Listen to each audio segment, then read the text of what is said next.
Assalamualaikum warahmatullahi wabarakatuh. Halo Svitas, sebelumnya perkenalkan saya Muhammad Fadil, NIM 2112929 dari jurusan Pendidikan Guru Sekolah Dasar. Nah, kali ini akan mencoba menganalisis permasalahan pendidikan di Indonesia.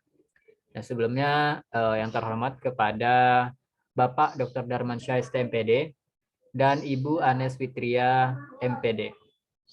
Yap, kita langsung saja masuk kepada permasalahan pertama, yaitu mengenai pemerataan pendidikan. Pada artikel pendidikan masih jadi masalah utama di Papua. Nah, selama dari 1 dekade, Indonesia telah mencoba memperbaiki sistem pendidikannya dengan mengalokasikan 20% dari APBN untuk bidang pendidikan. Nah, terdapat 62 juta siswa dan 3,5 juta guru dan dosen. Nah, sayangnya angka fantastis itu gagal menjamin distribusi dan kualitas yang merata di seluruh Nusantara. Nah, sistem pendidikan di Indonesia bagian barat secara umum itu lebih baik dari Indonesia bagian timur. Nah, seperti di Papua. Nah, di Indonesia bagian timur masih banyak anak-anak yang tidak memiliki akses ke sekolah yang baik. Menurut Badan Pusat Statistik (BPS), pada tahun ajaran 2013-2014, nah itu terdapat 117.529 siswa sekolah dasar dan 39.000 lebih siswa sekolah menengah atas SMA di Provinsi Papua Barat. Nah, sementara itu di Provinsi Papua itu terdapat 336 lebih siswa SD dan 94.000 lebih siswa SMA.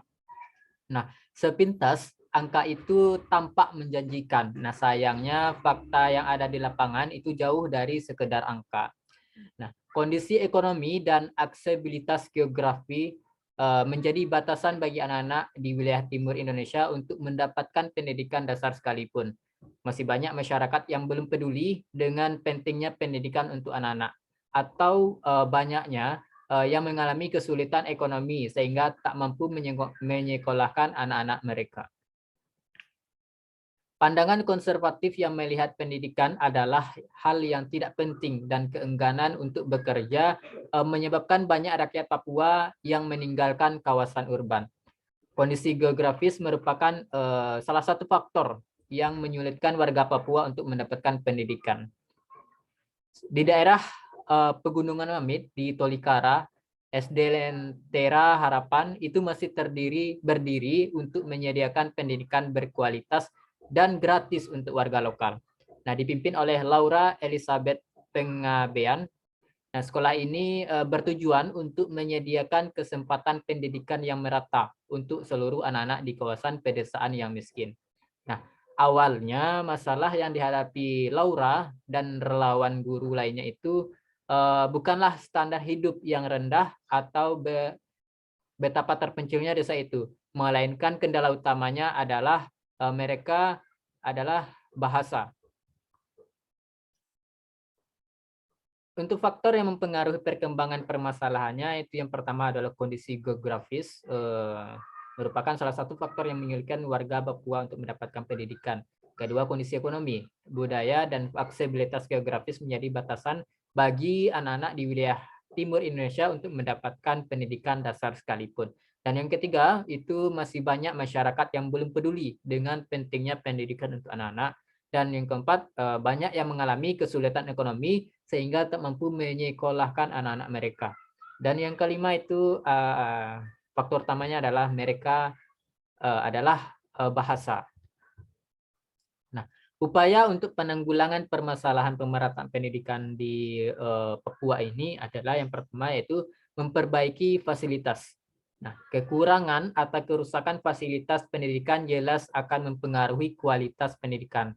Karena secara psikologis, itu seseorang anak-anak harus belajar pada lingkungan yang kondusif dan didukung oleh sarana yang lengkap. Yang kedua yaitu dengan cara mensosialisasikan pentingnya pendidikan. Nah, kegiatan yang berbentuk serangkaian kegiatan seperti sosialisasi wajib belajar 12 tahun, pengadaan taman baca, dan kegiatan bimbingan belajar. Nah, tujuan ini antara lain untuk meningkatkan minat masyarakat terhadap pendidikan formal meningkatkan literasi pengetahuan dan membaca, dan meningkatkan aktivitas peserta didik di bidang pendidikan. Dan upaya yang dapat kita lakukan itu memberi bantuan biaya pendidikan kepada masyarakat kurang mampu. Bagi masyarakat dengan ekonomi tidak mampu, pemerintah memberikan bantuan pembiayaan personal siswa sehingga dapat meringankan beban yang harus ditanggung orang tua. Nah, bantuan pemerintah ini mampu menurunkan angka putus sekolah. Permasalahan kedua yaitu mengenai kuantitas. Nah, daya tampung terbatas SMA, SMK Negeri Riau terima 90.000 siswa. Nah, terbatasnya jumlah daya tampung sekolah negeri yang dimiliki pemerintah membuat beberapa peserta didik harus melanjutkan pendidikan ke bangku sekolah swasta. Dari 123.000 jumlah peserta didik lulusan SMP negeri sederajat, hanya 90.000 yang dapat ditampung oleh SMK, SMA negeri. Nah, terhitung sejak tanggal 28 Juni lalu, Dinas Pendidikan Provinsi Riau telah membuka pendaftaran penerimaan peserta didik baru atau PPDB secara online. Nah, akibat terbatasnya jumlah daya tampung sekolah negeri, membuat sebagian peserta didik lulusan SMP sederajat itu terpaksa untuk melanjutkan pendidikan ke sekolah SMA atau SMK swasta.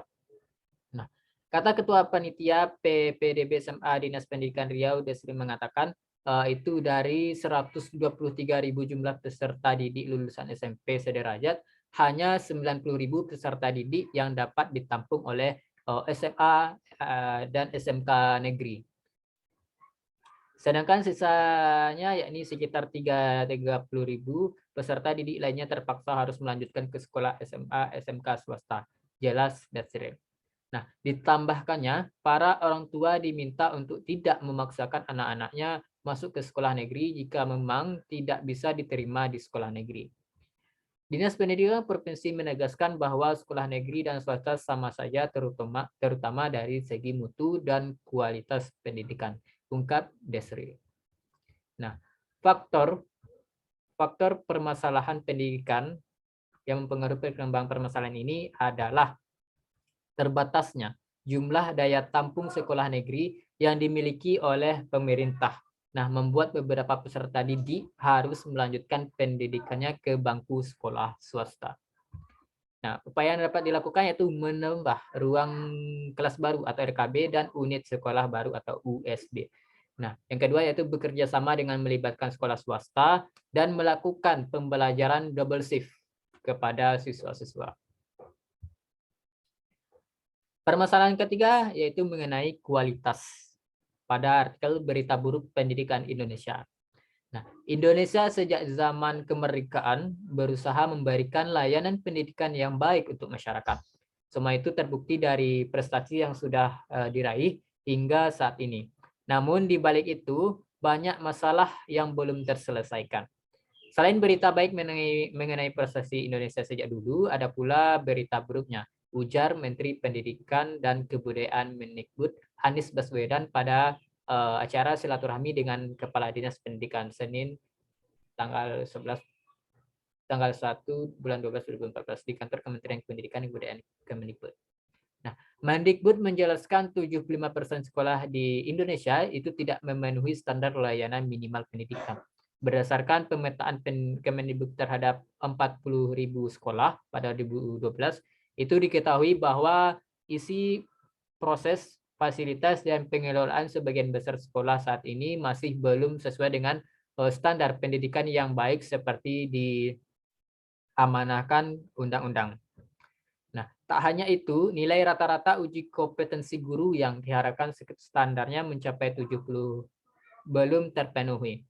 Nah, nilai rata-rata guru kita yang kita harapkan 70, namun yang sekarang baru 44,5, ujar Kemendikbud. Nah, posisi Indonesia di beberapa hasil analisis mengenai pendidikan juga menunjukkan bahwa masih banyak yang perlu dievaluasi dan diperbaiki. Kita posisinya nomor 40 dari 40 negara. Apapun cara yang kita siapkan, apapun kesiapannya, apapun alasannya, fakta ini terjadi, kata Mendikbud. Ini semua karena kurangnya keseriusan dalam mempersiapkan layanan pendidikan yang baik serta masih kurangnya motivasi dari para siswa dalam mendapatkan pendidikan. Nah, faktornya yaitu isi, proses, fasilitas, dan pengelolaan sebagian besar sekolah saat ini masih belum sesuai dengan standar pendidikan yang baik serta diamanatkan undang-undang. Yang kedua yaitu nilai rata-rata uji kompetensi guru yang diharapkan standarnya mencapai 70 belum terpenuhi. Dan faktor yang ketiga yaitu kurangnya keseriusan dalam mempersiapkan layanan pendidikan yang baik serta masih kurangnya motivasi dari para siswa dalam mendapatkan pendidikan. Nah, upaya yang dapat dilakukan yaitu melakukan pengembangan dan pembinaan guru menjadi fokus utama pemerintah ke depan. Mendikbud menambahkan, bila kompetensi guru memenuhi standar yang ada, maka layanan pendidikan yang baik bisa terwujud. Yang kedua yaitu mensosialisasikan pentingnya pendidikan kepada masyarakat, khususnya itu anak muda. Masalah keempat, yaitu mengenai efisiensi. Pada artikel warga pedalaman keluh sarana prasarana pendidikan. Dapat kita lihat pada gambar. Warga pedalaman Dusun Hulu Tabuan, Kecamatan Halong, Kabupaten Balangan, keluhkan minimnya sarana prasarana pendidikan seperti ruang kelas, ATK, LKS, hingga akses infrastruktur desa setempat. Satu-satunya tenaga pendidik desa tersebut, Arsanaidi, berkata sangat sulit mengajar di desa Hulu Tabuan. Pasalnya, butuh waktu untuk berjam-jam berjalan kaki karena tidak tersedianya akses kendaraan bermotor. Jaraknya 7-8 kilo dan hanya bisa jalan kaki selama 3 jam. Ucapnya saat ditemui wartaniaga.com di lokasi desa Hulu Tabuan Rabu. Meski demikian, diakuinya murid-murid tetap semangat untuk menuntut ilmu pendidikan. Selama ini demi bangsa, biar anak-anak pedalaman bisa merasakan pendidikan yang sesama dan dengan anak-anak lainnya. Bisa membaca dan menulis menjadi masyarakat terpelajar nantinya, ungkapnya. Nah, faktor pada permasalahan ini yaitu minimnya sarana prasarana sarpras pendidikan seperti ruang kelas, ATK, LKS, hingga akses infrastruktur desa setempat. Upaya yang dapat dilakukan yaitu dengan cara membuat surat pemenuhan sarana prasarana pendidikan kepada pemerintah agar kita dapat diberikan sarana dan prasarana yang layak dan lebih terjamin ke depannya dengan adanya bantuan dari pemerintah. Yang kedua yaitu dengan guru juga akan dituntut untuk lebih kreatif dan sabar dalam melakukan pembelajaran di tengah kurangnya sebuah sarana dan prasarana pendidikan. Oleh karena itu juga dibutuhkan sebuah kerjasama antara guru, pihak sekolah, atau bahkan masyarakat untuk keberlangsungan pendidikan ini. Masalah kelima yaitu mengenai efektivitas. Pada artikel belajar daring tak efektif, SMAN 1 Padang Gelugur Pasaman terapkan sistem konsultasi belajar ke sekolah. Sekolah menengah atas Negeri 1 Padang Gelugur, Kabupaten Pasaman, sejak ini masih menerapkan sistem pembelajaran secara daring. Padahal Pasaman sendiri sebetulnya masuk zona hijau, sehingga sekolah secara tatap muka dibolehkan. Kepala SMAN 1 Padang Gelugur, Nelson, mengungkapkan pihaknya terpaksa menjalankan pembelajaran daring untuk menghindari penyebaran COVID-19. Namun demikian, dia juga membuat kebijakan pertemuan terbatas antara guru dan siswa. Kita mengikuti aturan yang ada dengan menerapkan sistem pembelajaran secara online dan daring meskipun tidak efektif. Tetapi keselamatan bersama saat ini jauh lebih penting di tengah pandemi COVID-19. Ini ujar Nelson di Padang Gelugur Senin.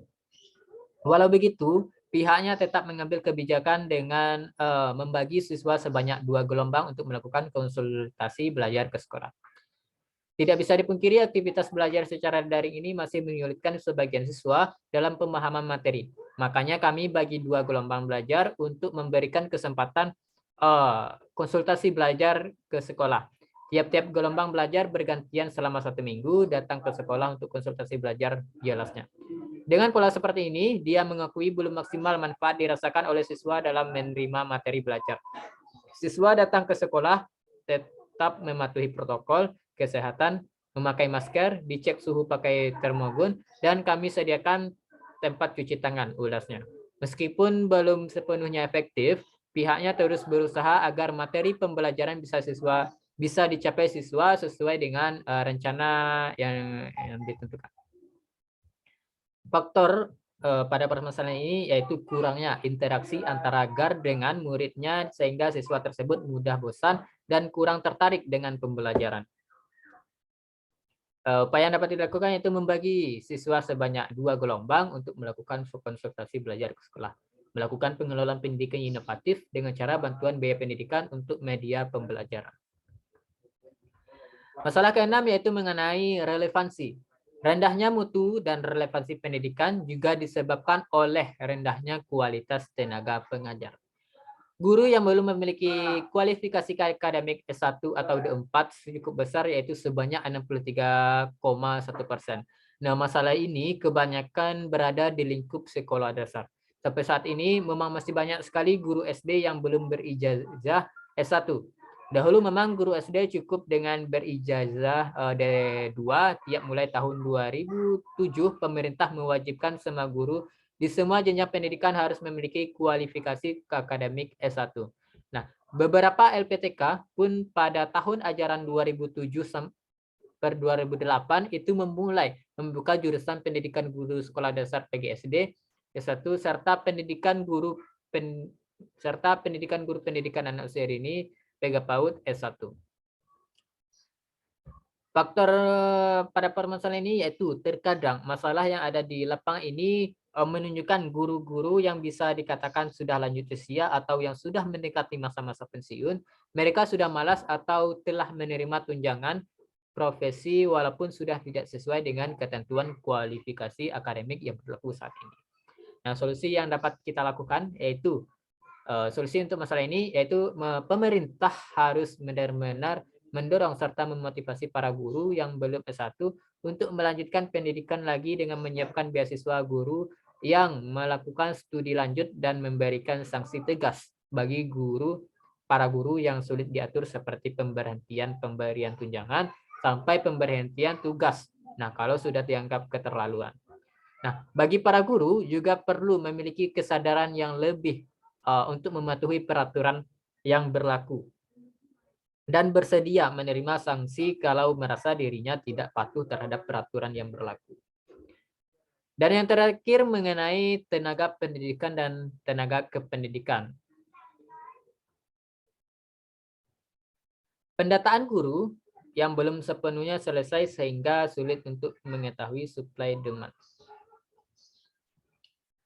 Masalah yang kedua ini memang rumit dan berlarut. Kenapa demikian? Karena proses pendataan yang terjadi di lapangan itu banyak mengalami problem, sehingga data guru selalu berubah setiap tahunnya. Sulit memang untuk mengetahui jumlah kekurangan dan kelebihan guru ini secara akurat. Hal ini dikarenakan masih banyak guru yang mengajar tidak sesuai dengan ijazahnya, dan data yang dilaporkan oleh pihak sekolah masih banyak yang tidak sesuai dengan kenyataan.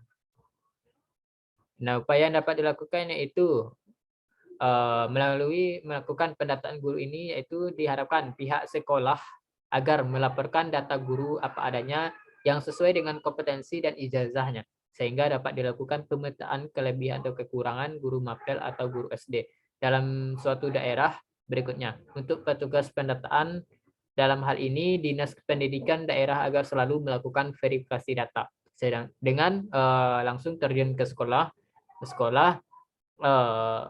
untuk menghindari ketidakvalidan data yang disetorkan oleh sekolah ke Dinas Pendidikan daerah.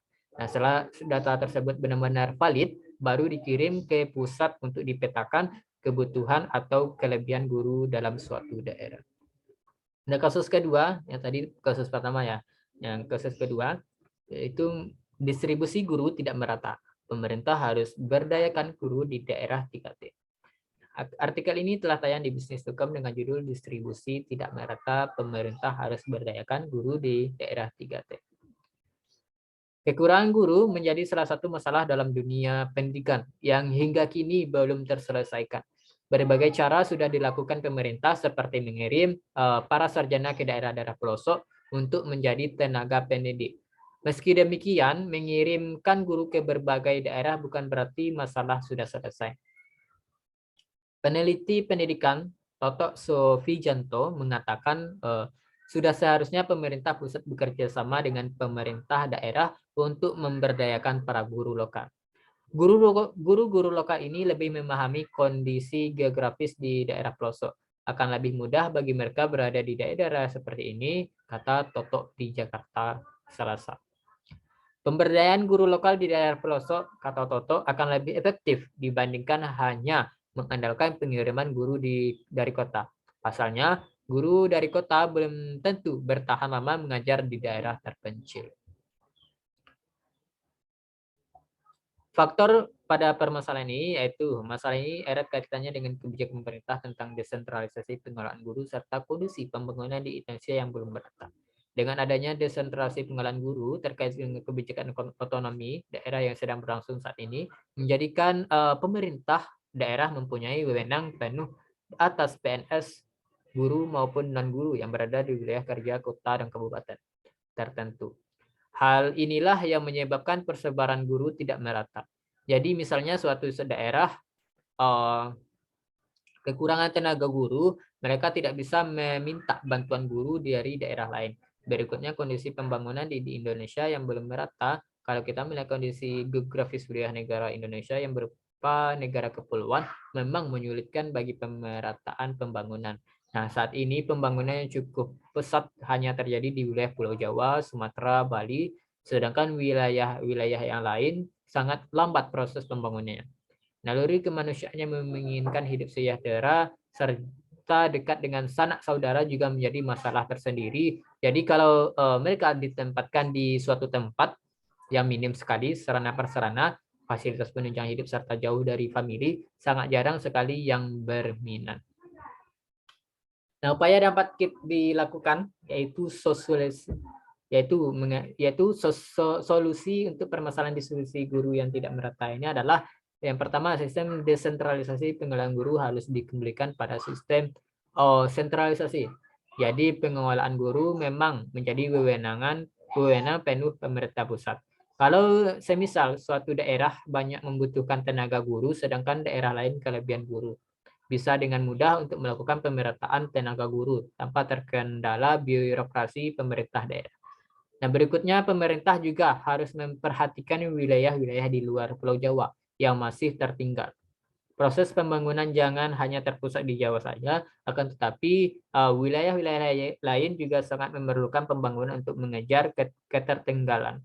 Nah, selain itu perlu adanya pemberian motivasi dan mindset kepada para guru agar mempunyai kesadaran untuk memajukan dunia pendidikan bersama di wilayah-wilayah terpencil yang masih sangat memerlukan pendidikan melalui forum seminar, workshop, atau sejenisnya. Nah, itu yang dapat saya sampaikan mengenai analisis permasalahan pendidikan di Indonesia. Kurang lebih mohon maaf. Billahi taufiq wal hidayah. Wassalamualaikum warahmatullahi wabarakatuh.